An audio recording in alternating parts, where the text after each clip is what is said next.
All right. This one's been this one, a lot of shit transpired. This, I think, has been the most movement we've ever had on a power ranking, bar like week maybe 1 or 2 when the league was kind of still shuffling itself out.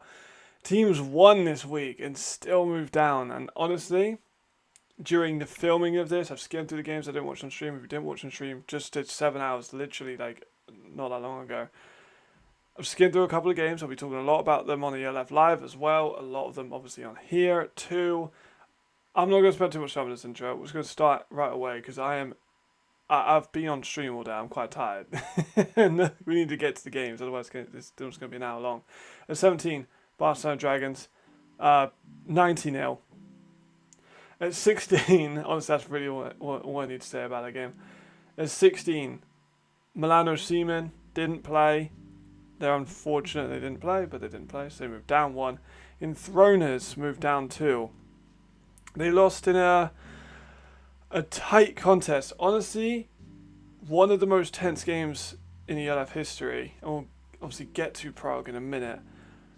But people who were calling it boring, I really don't get that. Like, the implications of this game were, like, huge. Like, amazing implications of the league. The Enthroners fall 6-9 at home. Jack Mangle didn't have his best of games. The receivers never really got going except Nandor Toth early, but he kind of has a tendency to do that. He does get involved quite early. Robitaille wasn't nearly as involved as people thought he would be, including me and including Nick. Defensively, didn't get a ton done. Like, Prague were kind of like, both defenses were the star of the show. Both offenses kind of stunk up the joint. Defenses were absolutely the stars. Like 2 for 10 for Prague on third down conversions, 5 for 16 for the Enthroners. Mangle got 3 picks. I want to talk about, and also it was only 7-0 at half. It was also the second time ever that Prague have been winning at half. It was amazing. It's Phillips Jackson with that long one just before. I want to talk about Alexander Vodkovic, who I just did that short about. He was amazing all game, and the stats don't do him justice because the stats haven't been updated yet. He's registered with 10 tackles, 1 sack, 1 interception. He got multiple breakups. I know for a fact he did. He absolutely nailed Mangle for that sack. But his presence, like, when he came off, he was on there everywhere. Literally everywhere little boy you saw at number 5. He came off with a shoulder injury. The team was completely different. And because Prague are at 14, I'll talk about it at the same time as this game. So, when he came off, the team changed. And then when he came back on, the team changed again. He is the absolute heart and soul of that team. He gets that late interception, seals the team's victory. The first ever Prague Lions victory in the ELF. History was made on stream. I was quite happy, as was everyone. Like, this was such a big monumental moment. The Enthroners, though, have got a lot to take from this one. They only put 6 points up. And they had multiple turnovers. Of course, they were not efficient at all. 12 penalties in the day. It's just not good enough. Then Prague lost multiple fumbles with Z lost a fumble, Zerka lost a fumble, Merrill Zero had a couple of drops. Both offenses sucked, I can't lie, but that's 15 and 14. At number 13, Helvetic didn't play. They move up 1 because I felt Prague versus Enthroners would be a good matchup. And of course, we go with momentum in these rankings. Like, people are gonna, if Prague got 14, that's a little bit much. This is for fun, right? This is just, fuck yeah, they beat the Enthroners. So now they go above the Enthroners. The Enthroners last time beat Milan, so like Milan are on a terrible run of form.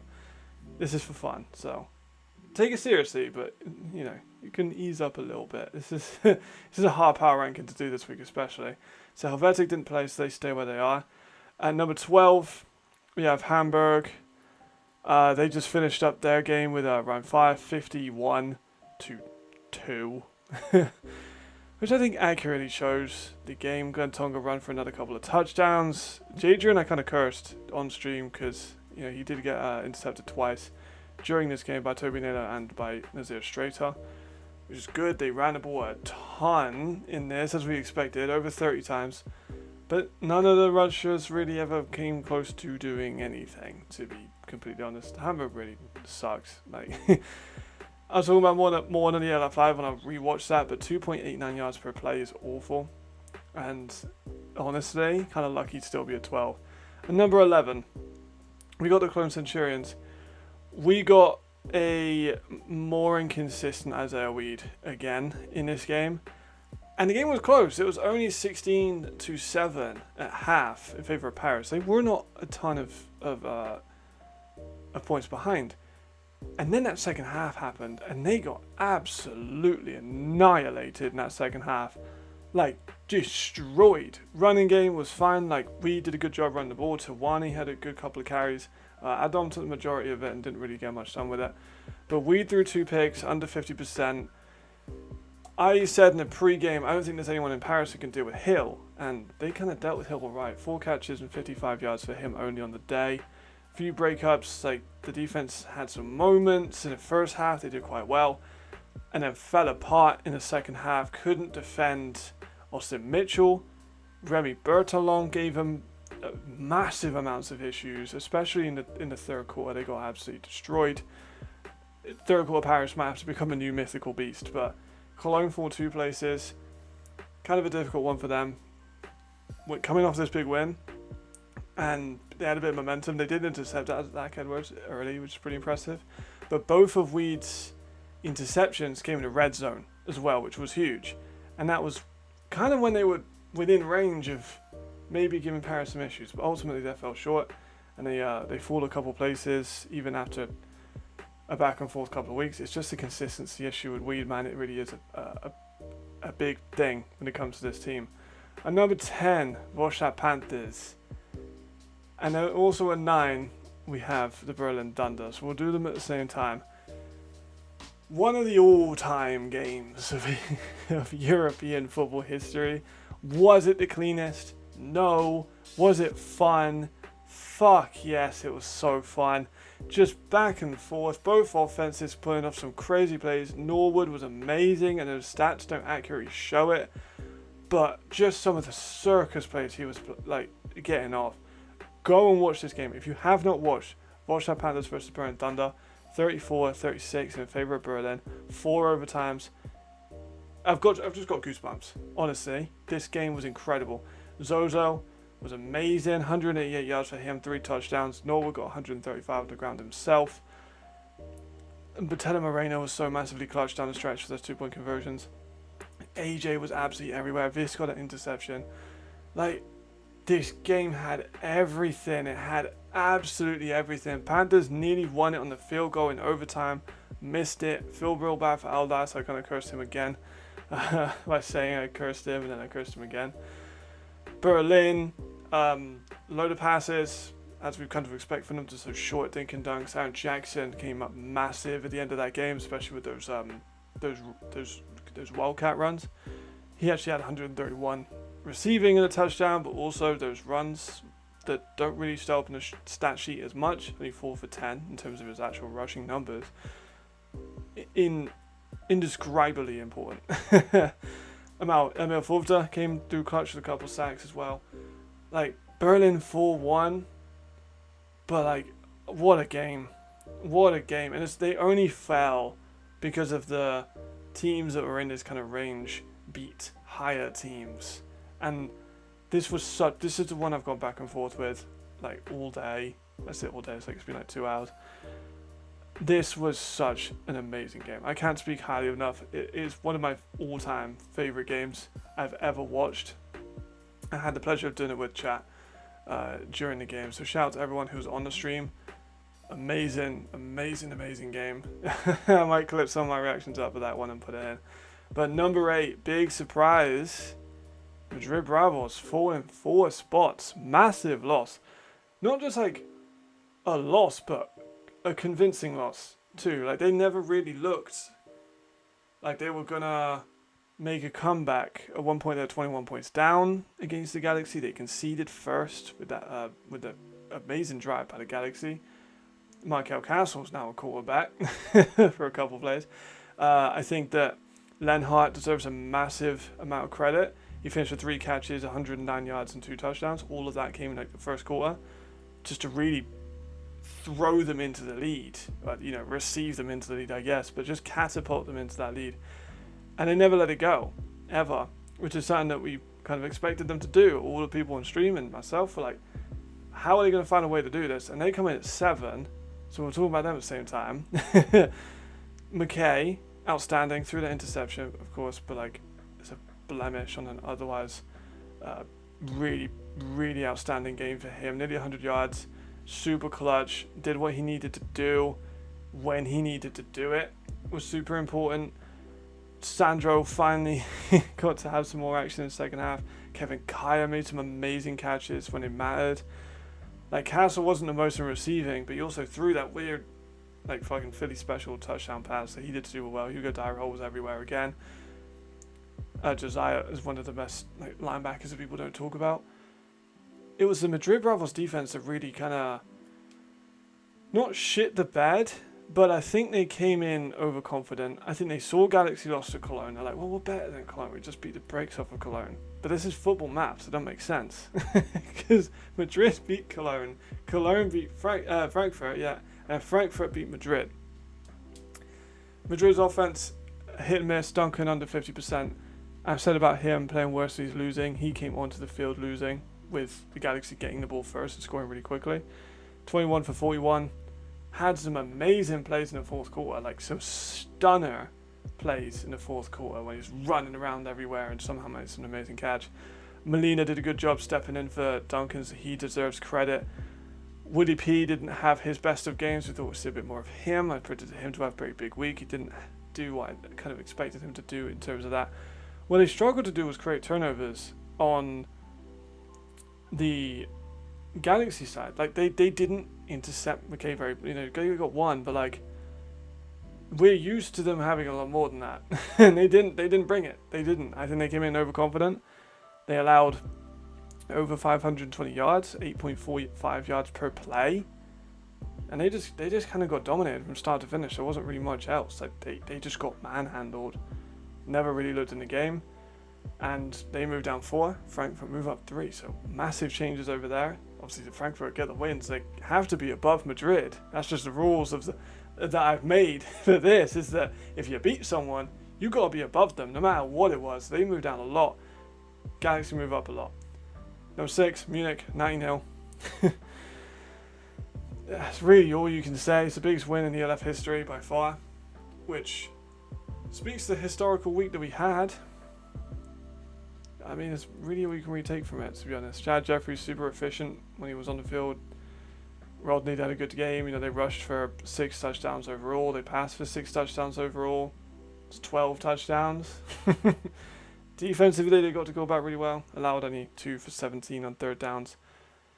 What do you want me to say about this one? Absolutely dominant one for them, but I don't really reward that on a team that bad anyway. And number 5 is Stuttgart Surge. I don't think Stuttgart have ever been this low on my power rankings. They lost.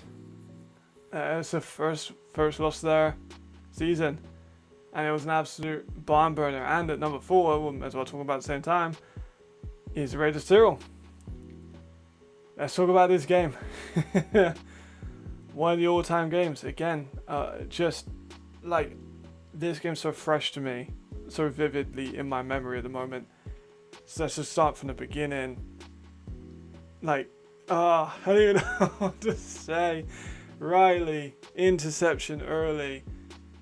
Raiders run the ball in. Riley gets the ball back. Intercepted. They get a field goal. They're up by 10. And then they start getting into it. They start moving it alright. And then they fumble the ball at the goal line. And then they still got a little bit of the lead because the offense for the Raiders was starting pretty slowly. They couldn't get a ton going in that first half. And then the play call at the end of the first half, I don't get. You're up by 10. The Raiders have just got a touchdown. It's like, it was a 17-point lead. They got rid of that. You're up by 10. There's a minute left. No timeouts. You've had multiple fumbles from your team. You've had multiple interceptions for your team. You finish that half, I think, by just running the ball or kneeling it. And just say, look, we've got a 10-point advantage. They're going to get the ball at half. want to be safe, want to be careful. We've got no timeouts, 1 minute. And our game really hasn't been great in terms of offense this game. They choose to pass it. They fumble it again.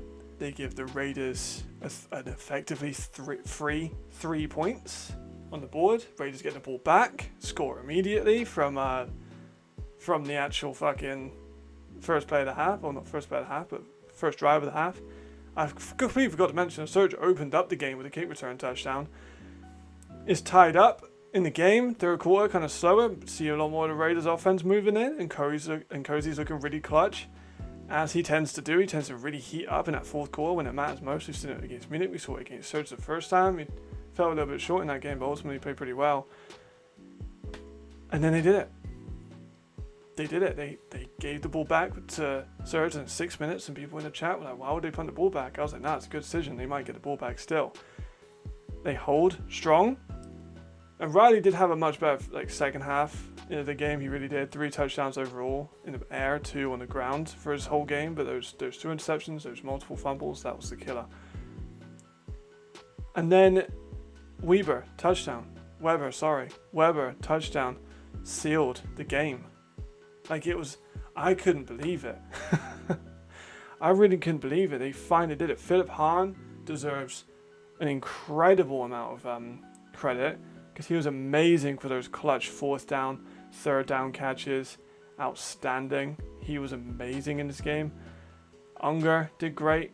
The interception by Muller, Dr. Muller, was amazing. Robert Lackman had an Oscar-worthy performance with that flop. This game had it all. It really did. There was so much going on. Both teams went over 400 yards total offense. Both of them had struggles on offense, but I think that made for a more compelling game. Both of them got multiple sacks on defense. This game, what a game this was. Honestly, go and watch this one back too. Absolutely outstanding. 45-42 in favor of the Raiders.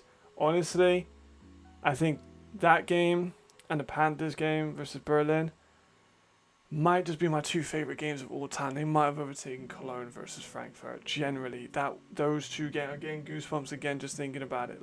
They were amazing. I get emotional when it comes to football sometimes. It brings it out of me. I'm usually quite a low-key guy, but oh my god, when I see those games, it really does get me in a good place. Oh my goodness. And number 3 is the Paris Musketeers. They obviously they beat up a really easy Cologne team. Started slowly, came out in the second half. I think Edwards kind of went, oh yeah, I'm meant to be an offensive player of the year this year. Just kind of lit him up. He looked great. He threw that interception again, but he did look great. He had 5 touchdowns in the air, 441 yards. Much improved in the second half compared to the first. The run game finally came in for Paris, and I think that's what made them take that jump up and score.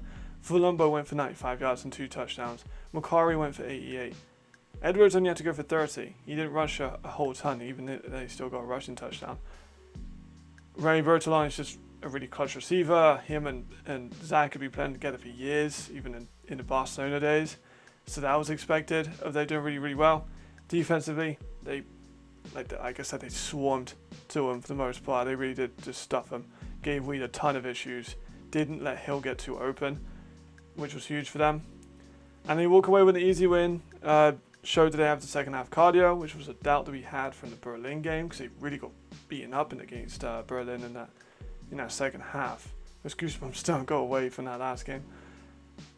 And they did well. I think they showed a solid performance. They move up 2 spots. Them and the Raiders, I think, would be a really interesting matchup if that comes in the playoffs. And number 2, moving on 1, Vienna didn't play. So I don't think they warrant a number 1 spot. Number 1 spot is going to be Rhein Fire. Because they've proven to be the best team. They've proven to have so much ability to just beat you any way they really want to. They only got to 3rd down 4 times. I think it says a lot. Jadron, mixed game again. 4 touchdowns, 2 interceptions. I need to rewatch some of this game back, but I'll do that for ELF Live to give you guys more insight. McKnight, quite a game. I kind of whiffed on all my fantasy picks this week.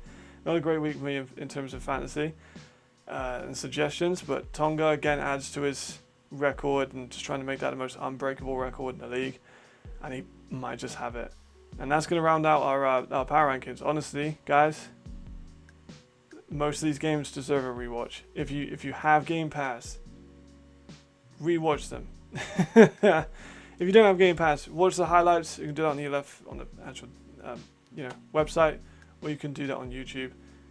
The highlights of the game should be. I know there's some delay with that at the moment, but Prague Lions and Throners, rewatch that one. Madrid Bravos versus Frankfurt Galaxy, rewatch that one. Raiders Tyrol and Stuttgart Surge. I would advise just watch the whole game. And then of course, watch that Panthers versus Bressington Thunder. I would also advise just buy the game. I don't care what you gotta do. Watch that full games. It was absolutely outstanding. I'll try and do a full round out, even if I'm just speaking about it. I tried doing this before and it wasn't doing it on the I'll save it on Photoshop and it wouldn't actually go on the Premiere Pro, so we'll just go from bottom to top. 17 Dragons shit the bed, like 90 points is just fucking outstandingly bad. Milan didn't play, they fought at 16. Throners lost, they go down 2 places. Prague won their first game in ELF history, they move up 2 places. Helvetic benefited from that as well by moving up 1 place. Hamburg stay where they are after getting shit stumped.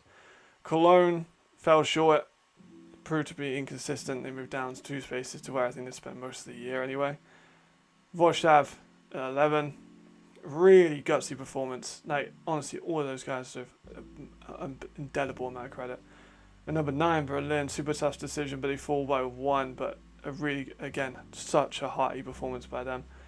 And number 8, Madrid, full disappointing game. Really thought they'd come out with more than that. Frankfurt proved why they had so much hype during the preseason to show flashes of what they could do. I think a lot of people in that organisation were playing for their jobs in this game, and it really showed.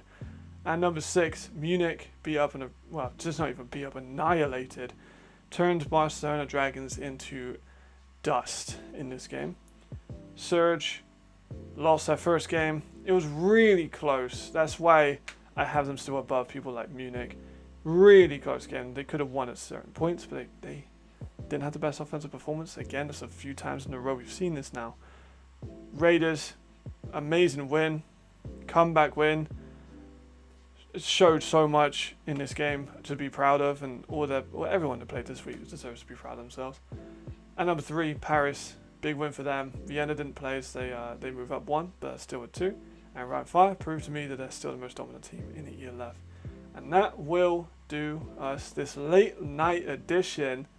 I got my Premiere Pro on my second screen, and as you can see, this on my second screen. But if you watch all the streams, you will see me go crazy for a lot of these games and how charged it was. It was, some of these games are just amazing. Again, I'll keep getting goosebumps how good they were.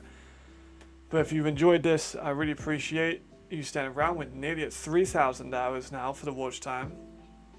I'm going to be on ELF Live tomorrow, so I'm filming this on Sunday night.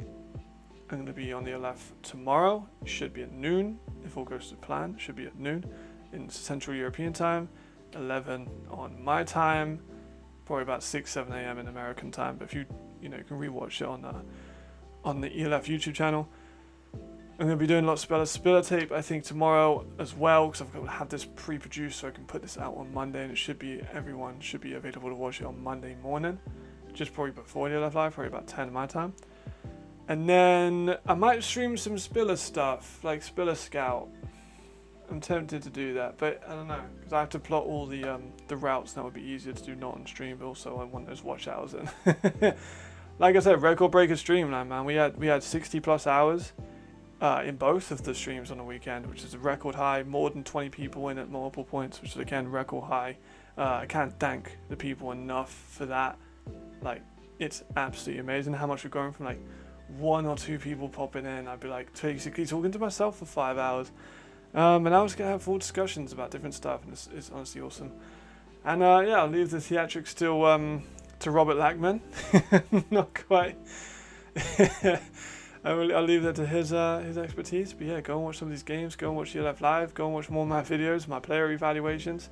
Alexander Bokovic is probably my MVP of the week. If not him, it'd be David. So let me know in the comments who you think is going to be your MVP of the week.